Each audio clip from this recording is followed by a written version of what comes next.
Hi friends అందరికీ. నేను మాటలు వస్తలేవు. హైదరాబాద్ నుంచి సైకిల్ వేసుకొని వచ్చిన. మార్నింగ్ నేను 9కి బయలుదేరిన. ఇప్పుడు టైము 5:44 అవుతుంది. మాటలు వస్తలేవు నాకు. జగ పండు పడ్డది. దాదాపుగా నేను వాటర్ అయితే 6 బాటిల్ ఏమో తాగున్నా.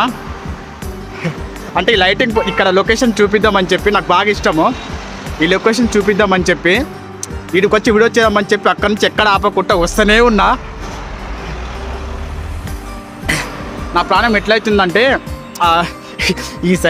ఈ సైకిల్ వేసుకొని తొక్కి నాకు ఎట్లా అనిపిస్తుంది అంటే, నాది నా ఉన్న ఫీలింగ్ చెప్తా చూడు. నా పిల్లలు ఉన్నాయి కదా, డబ్బు రొట్టెలు ఉంటాయి కదా, డబ్బు రొట్టె మీద తప్పని కొట్టంగానే మొత్తం చితికిపోతాయి చూడు, అలా అయిపోయింది నా ముడ్డి మొత్తం. అక్కడొక బిర్ర ఇక్కడొక బిర్ర, రెండు చితికిపోయినాయి. నడవనికి వస్తలేదు, మాట్లాడడానికి ఓపిక లేదు.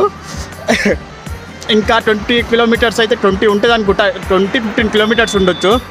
ఇంటికి వెళ్ళిపోయి పండుకొని రేపు లేవలేను. నా ముడ్డి అమ్మనేమో ఎందుకురా బండి మీద జీబులు ఉంటాయి, జీబులు వేసుకొని రారా అన్నది.